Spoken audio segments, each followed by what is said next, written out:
Hello दोस्तों, नमस्कार। एक बार फिर से स्वागत है आपके अपने यूट्यूब चैनल देव जी के ट्रिक्स में। तो दोस्तों, हम लोग यहाँ पर हिंदी साहित्य की सीरीज को आगे बढ़ाते हुए हम लोग आज पढ़ने वाले हैं पूर्व मध्यकाल, जिसे भक्ति काल कहते हैं। और इसके पहले वाला जो वीडियो है उसको आप लोग जरूर देखिएगा, क्योंकि हिंदी साहित्य का जो काल विभाजन है वो 4 भागों में डिवाइड किया गया है। उसको हमने ट्रिक से भी आपको बताया था, और उसमें जो आपका कह सकते हैं आदिकाल है अर्थात वीर गाथा काल, उसको उसमें हमने आपको बता दिया था। ये आपका सेकेंड पार्ट है जिसमें हम लोग पढ़ने वाले हैं भक्ति काल, जिसे पूर्व मध्य काल भी कहते हैं। आप लोग पहली बार जुड़े हैं तो चैनल को सब्सक्राइब कर लीजिएगा प्लेलिस्ट के माध्यम से, वो सभी पार्ट भी देख सकते हैं और हिंदी की तैयारी भी कर सकते हैं। ठीक है ना? तो चलिए स्टार्ट करते हैं। सभी लोग अपना प्यार, लाइक, शेयर, सपोर्ट जरूर करिएगा। और आप किस एग्जाम की तैयारी कर रहे हैं और किस चीज के लिए आप लोग वीडियो देख रहे हैं जरूर कमेंट करिएगा, और कहां से हैं ये भी कमेंट कर दीजिएगा। तो चलिए स्टार्ट करते हैं। यहाँ पर देख सकते हैं दिया गया है भक्ति काल, और भक्ति काल को हम लोग 2 भागों में यहाँ पर डिवाइड करते हैं। एक आपका निर्गुण काव्य धारा और दूसरी क्या है, सगुण काव्य धारा। यहाँ पर निर्गुण काव्य धारा को हम लोग 2 भागों में फिर से तोड़ देते हैं। निर्गुण काव्य धारा में ज्ञानश्रेय शाखा, जिसमें संत काव्य होते हैं, और दूसरी शाखा होती है प्रेमाश्रेय शाखा, जो कि यहाँ पर सूफी काव्य है। वहीं पर जो सगुण काव्य धारा है ये 2 भागों में टूट जाता है, रामाश्रेय शाखा और दूसरा क्या है, कृष्णाश्रेय शाखा। तो इस प्रकार से क्या होता है, भक्ति काल का जो स्ट्रक्चर आप बनाएंगे अपने कॉपी में या अध्ययन करेंगे तो कुछ कुल मिला के इस प्रकार से अगर आप पढ़ लेंगे तो आपके दिमाग में छप जाएगा। ठीक है ना? यहाँ पर देख सकते हैं जो आपके पॉइंट बनते हैं उन सब पॉइंट को हम लोग यहाँ पर पढ़ने वाले हैं। एक एक पॉइंट को आप लोग बिल्कुल, चाहे छोटा एग्जाम हो और चाहे आपका बड़ा एग्जाम हो, है ना, आपको हम बताते चलेंगे कंपटीशन में से कैसे क्वेश्चन बनते हैं। और आप लोग अगर कॉपी लिखना चाहते हैं, जैसे एमए की कॉपी है या आपकी बीए की कॉपी है, तो आप लोगों के लिए वो भी यहाँ पर सामग्री इसी में समाहित की गई है। देखिए यहाँ पर पहला पॉइंट आपसे कह रहा है कि भक्ति शब्द क्या दिया गया है, कि भक्ति शब्द की जो व्युत्पत्ति है वो भज धातु से हुई है। यहाँ पर देख सकते हैं कि भक्ति शब्द का जो सर्वप्रथम उल्लेख है वो श्वेताश्वेतर उपनिषद में, किसमें, श्वेताश्वेतर उपनिषद में मिलता है। भक्ति सूत्र आदि के जो प्रणेता है वो आपके कौन है, नारद मुनि है। तो ये क्वेश्चन आपका एग्जाम में बनता है कि भक्ति सूत्र के आदि प्रणेता किसे माना जाता है, तो आप कहेंगे नारद मुनि को माना जाता है। यहाँ पर दूसरा पॉइंट है कि हिंदी साहित्य में भक्ति आंदोलन का जो प्रारंभ है वो दक्षिण भारत के अलवार भक्तों की परंपरा से हुआ है। याद रखिएगा, हिंदी साहित्य में जो भक्ति आंदोलन का प्रारंभ है वो दक्षिण भारत के अलवार भक्तों की परंपरा से हुआ है। इन अलवार भक्तों की जो संख्या वह की कितनी है, 12 है। तो याद रखिए अलवार भक्तों की संख्या कितनी है, 12 है।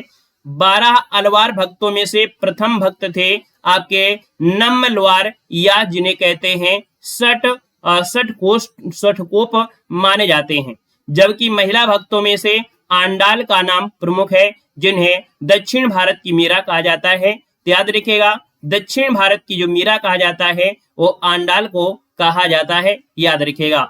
यहाँ पर देख सकते हैं जो 12 अलवार भक्त संत हैं उनके नाम कुछ इस प्रकार से हैं। जैसे आपका दिया गया है, सठ कोप दिया है, भूत योगी है ना, मद योगी है, भ्रांत योगी जिसे कहते हैं, भक्ति सार है, सरा योगी है, मधुर कवि कुलशेखर है, विष्णुचरित, गोदान भक्तिन, है ना, तमिलनाडु में आंडाल आपका है, वहीं पर भक्तांशी रेणु और मुनिवाहन और आपके परकाल, ये क्या है, आपके 12 अलवार भक्त संत हैं। यहाँ पर देखिए नेक्स्ट पॉइंट आपसे दिया गया है और आपसे कह रहा है कि भक्ति के जो आद्य आचार्य हैं, क्या है, भक्ति के आद्य आचार्य जो आपके हैं वो रामानुज को माना जाता है, अर्थात रामानुज माने जाते हैं। नेक्स्ट पॉइंट दिया है, गियर्सन महोदय ने भक्ति काल को हिंदी साहित्य का स्वर्ण युग कहा है। तो याद रखिएगा कि हिंदी साहित्य का स्वर्ण युग भक्ति काल को कहा जाता है, जो कि आपके जॉर्ज गियर्सन ने कहा है। नेक्स्ट पॉइंट दिया है कि आचार्य रामचंद्र शुक्ल ने पूर्व मध्यकाल को भक्ति काल कहा है। ये क्वेश्चन बनता है कि पूर्व मध्यकाल को भक्ति काल जो कहा है वो आपके आचार्य रामचंद्र शुक्ल ने कहा है। और यहाँ पर नेक्स्ट पॉइंट दिया गया है कि डॉक्टर नागेंद्र ने भक्ति काल को पूर्व मध्यकाल कहा है। जब आप बड़े एग्जामों की तैयारी कर रहे होते हैं तो ऑब्जेक्टिव क्वेश्चन आपको यहीं से बनता है। क्वेश्चन पूछेगा कि भक्ति काल को पूर्व मध्यकाल किसने कहा है, तो डॉक्टर नागेंद्र ने कहा है, ठीक है ना। वहीं पर पूर्व मध्यकाल को भक्ति काल जो कहा है वो किसने कहा है, तो आचार्य रामचंद्र शुक्ल ने कहा है। ये क्वेश्चन आपके बनते हैं। भक्ति काल को दो भागों में बांटा गया है। यहाँ पर देखिए पहली शाखा आपके दे सकते हैं सगुण काव्य धारा, और दूसरा क्या है, तो यहाँ पर कहेंगे सर निर्गुण काव्य धारा। यहाँ पर दे सकते हैं निर्गुण काव्य धारा की विशेषता क्या है, तो निर्गुण काव्य धारा की विशेषताओं में से इस शाखा में जो ईश्वर के निराकार रूप की उपासना की गई है ना। क्या इस शाखा में जो निर्गुण काव्य धारा है, तो भैया इसमें शाखा में ईश्वर के निराकार है ना, मतलब कहते हैं आकार जो आपका है निराकार है ना, उनके रूप की उपासना की गई है। जाति प्रथा का विरोध और हिंदू मुस्लिम एकता पर विशेष बल दिया गया है। वहीं पर दे सकते हैं जो निर्गुण काव्य धारा है, इनकी दो शाखाएं फिर से बढ़ जाती हैं। एक तो ज्ञानाश्रय शाखा जो कि संत काव्य है, और प्रेमाश्रय शाखा जो कि आपके सूफी काव्य हैं। यहाँ पर कुछ पॉइंट आपके एग्जाम की दृष्टि से आपके बनते हैं, जैसे कि पहला पॉइंट आपका है कि आचार्य रामचंद्र शुक्ल ने कबीरदास पर स्वतंत्र रूप से आलोचना नहीं लिखी है। याद रखिए, आचार्य रामचंद्र शुक्ल ने कबीरदास पर स्वतंत्र रूप से आलोचना नहीं लिखी है। नेक्स्ट पॉइंट दिया है गुरु नानक देव का जन्म जो हुआ है कहाँ हुआ था, तलवंडी नामक ग्राम में हुआ था। ये जीके में हिंदी में हर जगह क्वेश्चन आपका बनता है। वहीं पर नेक्स्ट पॉइंट दिया है कि सूफी प्रेमाख्यानक रचनाओं की जो भाषा है वो आपकी कैसी है, तो जो सूफी आपके हैं वो आपकी कौन सी भाषा यूज किया है, तो अवधी भाषा यहाँ पर हो जाएगा। नेक्स्ट पॉइंट दिया है रज्जब ने दादू की बानियों का जो संग्रह है वो अंग वधु शीर्षक के अंतर्गत किया गया है। ये क्वेश्चन क्या होते हैं आप पढ़ेंगे तो मिलते नहीं है, लेकिन अगर आप इस वीडियो को देख लेते हैं तो ये जो आपके छूट जाते हैं क्वेश्चन वो सब आपको इसी में मिलेंगे। अमीर खुसरो को सूफी मुक्तक काव्य का प्रथम रचयिता माना जाता है। अभी देखिए भक्ति काल के प्रमुख जो रचनाएं हैं वो सब कुछ आपको इसी मिलेंगे, धैर्यता के साथ वीडियो देखिएगा। देखिए अमीर खुसरो को सूफी मुक्तक काव्य का प्रथम रचयिता माना जाता है। रामविलास शर्मा ने भक्ति काल को लोक जागरण काल की संज्ञा दिया है। याद रखिए रामविलास शर्मा ने भक्ति काल को लोक जागरण काल की संज्ञा प्रदान की है। नेक्स्ट पॉइंट दिया है कि अवधी और ब्रज भाषा दोनों में रचना करने वाले कवि कौन हैं, तो गोस्वामी तुलसीदास जी हैं। इन्हें जातीय कवि कहा जाता है। याद रखिएगा जातीय कवि किसे कहते हैं, तो आपकी गोस्वामी तुलसीदास जी को कहा जाता है। अगला पॉइंट यहाँ पर दिया गया है, आपसे कह रहा है नेक्स्ट पॉइंट में कि विष्णु दास ने वाल्मीकि रामायण का हिंदी भाषा में भाषा वाल्मीकि रामायण नाम से अनुवाद किया है। ठीक है ना। तो याद रखिए अगला पॉइंट आपसे कह रहा है कि वल्लभाचार्य ने पुष्टि मार्ग की स्थापना की थी, तो पुष्टि मार्ग की स्थापना वल्लभाचार्य ने किया। नेक्स्ट पॉइंट दिया गया है कि 84 वैष्णव की वार्ता का जो संबंध है वो वल्लभ संप्रदाय से है। किससे है, वल्लभ संप्रदाय से है। नेक्स्ट पॉइंट आपसे दिया गया है कि आचार्य रामचंद्र शुक्ल ने उत्तर मध्यकाल को रीत काल कहा है। यहाँ नोट कर लीजिएगा कि आचार्य रामचंद्र शुक्ल ने उत्तर मध्यकाल को रीत काल कहा है। यहाँ पर आगे बढ़ते हैं। नेक्स्ट पॉइंट आपसे अगला पूछा गया है जो कि आपका यहाँ पर आ जाता है ज्ञानाश्रय शाखा। ज्ञानाश्रय शाखा जिसमें आपके संत काव्य हैं। तो यहाँ पर पहला पॉइंट आपसे कह रहा है कि कबीरदास ज्ञानाश्रय शाखा के प्रमुख कवि थे। डायरेक्ट क्वेश्चन बनेगा जो आपके कबीरदास हैं कौन सी शाखा के हैं, तो आप कहेंगे सर ज्ञानाश्रय शाखा के प्रमुख कवि थे। कबीर अरबी भाषा का शब्द है। जो कबीर शब्द आया है ये अरबी भाषा का शब्द है जिसका अर्थ होता है महान या श्रेष्ठ होता है।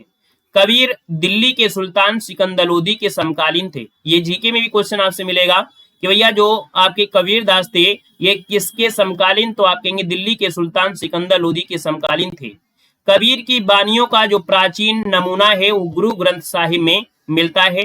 कबीर की बानियों को जो संग्रह है वो क्या कहलाता है, बीजक कहलाता है, जिसमें संकलित करने का जो श्रेय है उनके शिष्य धर्मदास को जाता है। याद रखिएगा। अगला पॉइंट यहाँ पर आपसे दिया गया है कि डॉक्टर राम कुमार वर्मा ने इसे संत काव्य धारा है ना, क्या जो आपका भक्ति काल है इसमें से देखा जाए तो डॉक्टर राम कुमार वर्मा ने इसे संत काव्य धारा, आचार्य रामचंद्र शुक्ल ने निर्गुण ज्ञानाश्रय शाखा एवं हजारी प्रसाद द्विवेदी ने निर्गुण भक्ति साहित्य कहकर संबोधित किया है। यहाँ पर देखिए ज्ञानाश्रय शाखा के जो प्रमुख कवि हैं उनकी रचनाएं हैं। जो भी आपके यहाँ पर हाईलाइट हैं वो क्वेश्चन एग्जाम में बने हैं है ना, उनको याद करना है। यहाँ पर देखिए कवि है और आपके यहाँ पर रचनाएं हैं। कबीरदास की बात करते हैं तो इनकी रचना आपकी विजय है जिसके अंतर्गत साखी, शबद, रामायणी ये आपकी आती हैं। वहीं पर रैदास जिन्हें रविदास भी कहते हैं, इनकी एक रचना है बानी। क्या है? बानी है। नानक देव की रचनाओं में से देखा जाए तो इनकी रचना ग्रंथ साहिब में संकलित है, जिनके संकलनकर्ता गुरु अर्जुन देव आपके हैं, याद रखिएगा। जो गुरु ग्रंथ साहिब है इनके संकलनकर्ता आपकी गुरु अर्जुन देव हैं। यहाँ पर देख सकते हैं दादू दयाल हैं। दादू दयाल की रचनाओं में से अंगबधु जो कि एक काव्य संग्रह है। यहाँ पर हरडेवाड़ी है ना, ये क्या है? दादू दयाल की रचना है। मलुक दास की रचना में से देखिए रत्न खान है, ज्ञान बोध है और सुख सागर भी आपका है।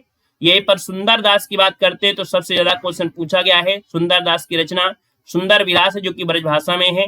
ज्ञान समुद्र जो कि आपकी ब्रज भाषा में है। यहाँ पर देखा जाए तो यहाँ पर कुछ विशेष पॉइंट है जो कि एग्जाम में आपके पॉइंट बनते हैं, और ऐसे ही पॉइंट को आपको नोट कर लेना है। अगर आप कॉपी में लिखना चाहते हैं तो इनको कॉपी में अगर नोट करेंगे, लिखेंगे, एग्जामिनर और अच्छे तरीके से नंबर आपको देगा। रैदास को हिंदी का प्रथम दलित कवि माना जाता है। याद रखिएगा, प्रथम दलित कवि जो माना जाता है वो रैदास को माना जाता है। सुंदरदास निर्गुण संत कवियों में सबसे पढ़े लिखे थे। याद रखिएगा, निर्गुण संत कवियों में सबसे ज्यादा पढ़े लिखे कौन थे? तो आपके सुंदरदास थे। याद रखिए, सुंदरदास हो जाएगा। नेक्स्ट क्वेश्चन दिया गया है कबीर दास की जो भाषा है, तो याद रखिएगा पहला पॉइंट दिया है कि रामचंद्र शुक्ल ने कबीर दास की भाषा को सदुक्कड़ी भाषा की संज्ञा प्रदान किया है। तो कबीर दास की भाषा को सदुक्कड़ी भाषा किसने कहा है? रामचंद्र शुक्ल ने कहा है। सदुक्कड़ी भाषा से आशय ऐसी भाषा से है जिसमें अनेक प्रांतीय भाषाओं अर्थात बोलियों के शब्दों का मिश्रण होता है। वहीं पर नेक्स्ट पॉइंट जो कि बहुत बार पूछा गया है कि श्याम सुंदर दास ने कबीर दास की भाषा को क्या बोला है? पंचमेल खिचड़ी कहा है।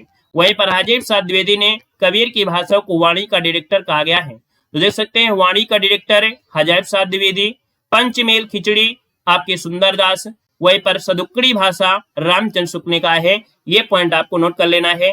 अगला पॉइंट आपका आता है प्रेमश्रेय शाखा जो कि आपके सूफी काव्य वाले में आपका होगा। यहाँ पर देख सकते हैं प्रेमश्रेय शाखा के प्रमुख कवि कौन है? मलिक मोहम्मद जैसी थे। याद रखिएगा कि प्रेमश्रेय शाखा के प्रमुख कवि कौन है? मलिक मोहम्मद जैसी हो जाएंगे, और इस शाखा को प्रेम मार्गी माना गया है। वीडियो को भी लाइक करिएगा, अपना प्यार और सपोर्ट जरूर दीजिएगा, है ना। आप लोगों के लिए देख सकते हैं कि फ्री में ऐसी क्लासें दे रहे हैं कि आप लोग अगर कॉपी में लिखेंगे तो बेहतर से बेहतर नंबर मिलेंगे। कंपटीशन तैयारी कर रहे हैं तो हर एक पॉइंट आपको मिलता चला जा रहा है, तो अपना प्यार और सपोर्ट जरूर दीजिएगा। देखिए इस शाखा को प्रेमश्रेय शाखा माना गया है क्योंकि यहाँ पर प्रेम से ईश्वर की प्राप्ति होती है, ऐसी इनकी मान्यता है। जो प्रेमश्रेय शाखा में है ये आपके कहते हैं कि प्रेम से ईश्वर की क्या होती है? प्राप्ति होती है, ऐसी मान्यता ये प्रेमश्रेय शाखा में सूफी काव्य के लोग हैं। यहाँ पर देखिए भक्ति काल की जो सूफी काव्य धारा में ही परमात्मा को स्त्री और आत्मा को पुरुष के रूप में चिन्हित किया गया है। याद रखिए भक्ति काल की सूफी काव्य धारा में परमात्मा को स्त्री मानते हैं और आत्मा को ये पुरुष के रूप में चिन्हित किया है। यहाँ पर अगला है कि सूफी संतों की शैली आपकी कैसी थी? तो क्वेश्चन ये बहुत बनता है कि सूफी संतों की जो शैली है वो कौन सी? तो आपकी मसनवी शैली है, मसनवी शैली। नेक्स्ट पॉइंट दिया गया है कि राम कुमार वर्मा ने मुल्ला दाऊद को प्रेमाख्यान परंपरा का प्रवर्तक माना है। याद रखिएगा राम कुमार वर्मा ने मुल्ला दाऊद को प्रेमाख्यान परंपरा का प्रवर्तक माना है। नेक्स्ट पॉइंट दिया गया है, कह रहा है कि विभिन्न विद्वानों की दृष्टि में सूफी काव्यधारा अर्थात जो आपका प्रेम मार्गी शाखा के प्रथम कवि और उनकी रचनाओं में से देखा जाए तो बहुत ही महत्वपूर्ण आपके हैं। देख सकते हैं कुछ विद्वान हैं, कवि हैं और इनकी रचना है। गणपति चंद्र गुप्त के अनुसार असाहित जो आपकी है इनकी रचना हंसावली है। आचार्य शुक्ल के अनुसार पुतबन मृगावती। डॉक्टर राम कुमार वर्मा के अनुसार मुल्ला दाऊद चंद्रायन और हजैब साहब द्विवेदी के अनुसार ईश्वरदास सत्यवती कथा ये आपकी हो जाएगी। और अगला पॉइंट आपसे दिया गया है कि प्रेमश्रेय शाखा के जो आपके कवि हैं और उनकी रचनाएं हैं, यहाँ से क्वेश्चन आपके बनते हैं। आप देख सकते हैं कि असाहित जो दिया गया है कौन से कवि हैं? तो इन कवि का नाम है यहाँ पर असाहित और इनकी रचना है हंसावली जो कि राजस्थानी भाषा में है। वहीं पर नंददास की जो रचना है वो रूप मंजरी है जो कि ब्रज भाषा में है। इसमें आपको स्टार लगाना है, क्वेश्चन आपका बनता है। और नेक्स्ट क्वेश्चन आपका सबसे ज्यादा बार पूछा जा चुका है, मलिक मोहम्मद जैसी की रचना पद्मावत जो कि कौन सी भाषा में है? अवधी भाषा में है और ये प्रबंध काव्य है और इनकी रचनाओं में से अखरावट है, आखिरी कलाम है, कन्हावत है, चित्ररेखा है और कहरनामा ये भी है। लिस्ट में सबसे ज्यादा आपके पद्मावत, अखरावट, आखिरी कलाम पूछी जा चुकी है। मुल्ला दाऊद की रचना पूछे तो आप कहेंगे चंद्रायन जो कि आपकी अवधी भाषा में है। कुतुबन जो कि देखा जाए तो मृगावती आपकी अवधी भाषा में है। हमने कहा अधिकतम जो आपको मिलेंगे अवधी भाषा में ही आपको मिलेंगे। ईश्वर दास जो कि सत्यवती कथा अवधी भाषा में है। कासिम शाह हंस जवाहिर जो कि अवधी भाषा में है। मंझन की रचना भी पूछी जाती है। मंझन की रचना मधुमालती है जो कि अवधी भाषा में है। और शेख नबी की रचना है ज्ञानदीप जो कि अवधी भाषा में है। उस्मान की रचना बहुत बार पूछी गई है, चित्रावली जो कि अवधी भाषा में है। जितने भी आपके हाईलाइट है, जैसे आपको देखिए सत्यवती कथा है, मृगावती है, चित्रावली है, इनको तो रट ही लेना है ना। आप अगर कॉपी में लिखना चाहते हैं, अगर आप किसी एग्जाम में जैसे BA MA में, तो इनको आप लिखेंगे तो और अच्छे आपके पॉइंट बनेंगे, क्योंकि यही ज्यादा क्वेश्चन आपके पूछे भी जाते हैं। नूर मोहम्मद की रचना है इंद्रावती जो कि अवधी भाषा में है। अनुराग बांसुरी आपकी है। यहाँ पर देखा जाए तो इस शाखा में से विशेष पॉइंट आपके क्या होते हैं, तो आचार्य रामचंद्र शुक्ल ने पद्मावत को समासोक्ति कहा है। एग्जाम में क्वेश्चन बनते हैं, आप छोटे एग्जाम में हो, बड़े एग्जाम में है, ऑब्जेक्टिव क्वेश्चन जो आपके होते हैं पूछे जाते हैं, तो यहीं से आपके बनते हैं कि रामचंद्र शुक्ल ने पद्मावत को क्या कहा है, समासोक्ति कहा है। वह पर अगला है कि जायसी को हेतु प्रेक्षा या उत्प्रेक्षा का बादशाह कहते हैं। याद रखिए कि उत्प्रेक्षा का बादशाह है ना, यह हेतु प्रेक्षा का बादशाह किसे कहते हैं, जायसी को कहते हैं। मुल्ला दाऊद को हिंदी का प्रथम सूफी कवि माना जाता है। इन्होंने ठेठ अवधि में रचना किया है। जो मुल्ला दाऊद हैं इन्हें हिंदी का प्रथम सूफी कवि मानते हैं और इन्होंने ठेठ अवधि में रचना किया है। अगला क्वेश्चन यहाँ पर दिया गया है कि आलोचक विजय देव नारायण शाही ने पद्मावत को हिंदी में अपने ढंग की अकेली ट्रेजिक कृति कहा है। नेक्स्ट पॉइंट दिया है आचार्य रामचंद्र शुक्ल ने प्रेमाख्यान परंपरा का हिंदी में प्रवर्तक प्रथम कवि आपकी कुतुबन को माना है। तो रामचंद्र शुक्ल ने प्रेमाख्यान में यहाँ पर कुतुबन को प्रथम कवि माना है। आते हैं सगुण काव्य धारा में, और सगुण काव्य धारा में यहाँ पर पॉइंट आपके क्या होते हैं, यहाँ पर देख सकते हैं कि सगुण काव्य धारा में यहाँ पर देखा जाए तो दिया गया है कि इस शाखा के अंतर्गत ईश्वर के मूर्ति रूप की उपासना की बात की गई है। मतलब यहाँ पर देखा जाए जो आपकी सगुण आपके काव्य धारा के लोग होते हैं, उन्होंने ईश्वर के मूर्ति रूप की उपासना किया है, मूर्ति की पूजा किया है ना। यहाँ पर देखिए सगुण काव्य धारा की भी दो शाखाएं हो जाती हैं। एक तो आपकी होती है रामश्री शाखा, दूसरी होती है कृष्णश्री शाखा। यहाँ पर देखिए रामश्री शाखा, इन शाखा के प्रमुख कवि जो आपके हैं मर्यादा पुरुषोत्तम राम को अपना आराध्य मानकर रचनाएं करते हैं। राम भक्ति धारा के प्रमुख जो आपके प्रतिनिधि कवि हैं वो आपके तुलसीदास जी हैं। और रामाश्रय शाखा के प्रमुख कवि में उनकी रचनाओं की अगर बात करते हैं तो जो आपके हाईलाइट है वो बहुत बार क्वेश्चन बने हैं।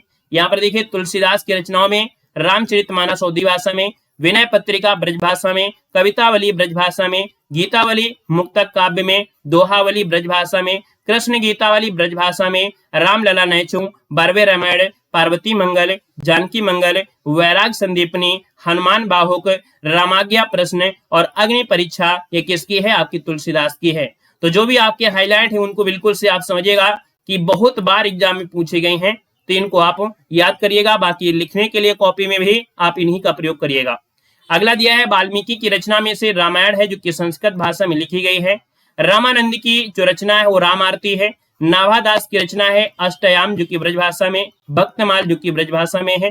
केशवदास की रचना जो कि रामचंद्रिका बहुत बार पूछी गई है जो कि प्रबंध काव्य में है। विज्ञान गीता एक आध्यात्मिक ग्रंथ है। क्वेश्चन पूछा जाता है कि केशवदास की कौन सी रचना है जो आध्यात्मिक ग्रंथ है, तो आप कहेंगे विज्ञान गीता यह आध्यात्मिक ग्रंथ है।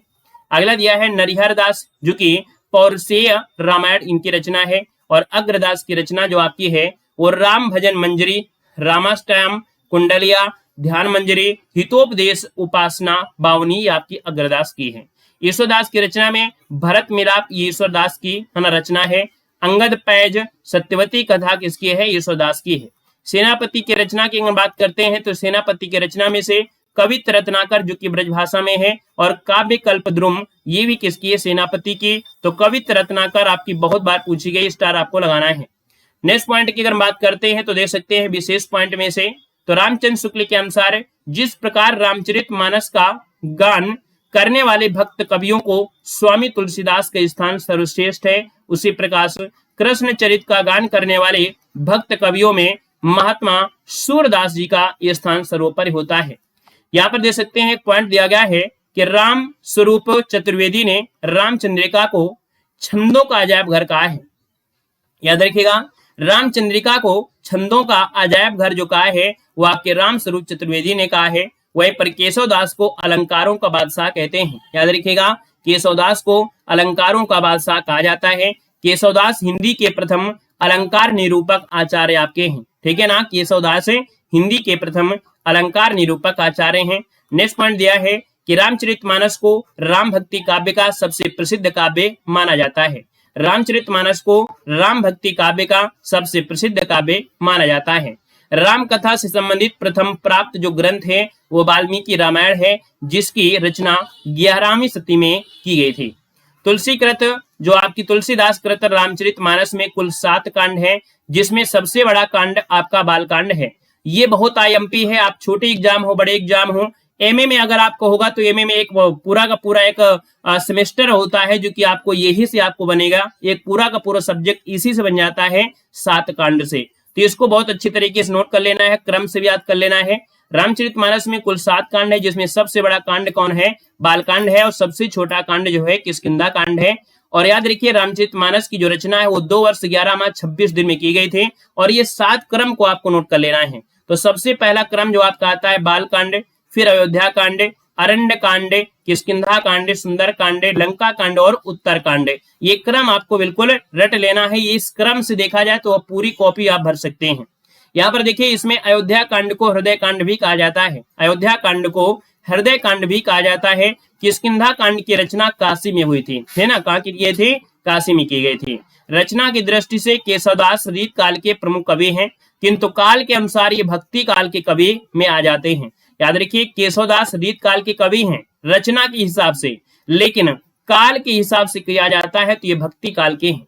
आते हैं नेक्स्ट पॉइंट में, देख सकते हैं जो आपका दिया गया है कृष्णा श्री शाखा। और कृष्णा श्री शाखा की बात करते हैं तो इस शाखा के कवि जो आपके हैं भगवान श्री कृष्ण को भगवान श्री कृष्ण की आराधना करते थे एवं उन्हें अपना आराध्य मानकर रचनाएं करते थे। यहाँ पर देखिएगा, कृष्ण श्री शाखा में अर्थात इस शाखा के प्रमुख प्रवर्तक कौन है? वल्लभाचार्य हैं। याद रखिए, कृष्ण शाखा के प्रमुख प्रवर्तक कौन है? वल्लभाचार्य जी आपके थे। कृष्ण भक्ति धारा के प्रतिनिधि कवि कौन है? आपके सूरदास जी हैं। कृष्ण श्री शाखा के जो प्रमुख कवि हैं उनकी रचनाओं में से देखा जाए जो हाईलाइट है उनको तो आपको पढ़ना ही पढ़ना है, बाकी और भी आप लोग नॉलेज के लिए पढ़ सकते हैं। सूरदास की रचनाओं में से सूरसागर जो कि ब्रजभाषा में है, साहित्य लहरी, सुरसारावली और भ्रमर गीत, ये किसकी रचना है? सूरदास की है। ये सभी रचनाएं पूछी गई हैं।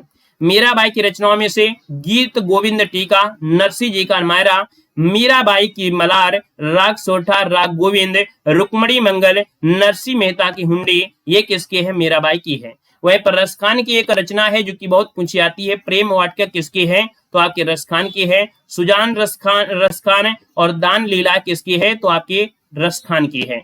नरोत्तम दास की रचना में से देखिए सुदामा चरित जो कि ब्रजभाषा में है और ध्रुव चरित, ये किसके है? नरोत्तम दास की रचनाएं हैं। यहाँ पर देख सकते हैं कि श्री भट्ट की जो रचना है वो युगल दशक है। कुंभन दास की रचना फुटकल पद है। वल्लभाचार्य की रचनाओं में से देखा जाए तो आपकी तत्वदीप निबंध, आपके अणुभाष्य, पूर्व मीमांसा भाष्य, ये किसकी है? वल्लभाचार्य की, इसको नोट कर लेना है।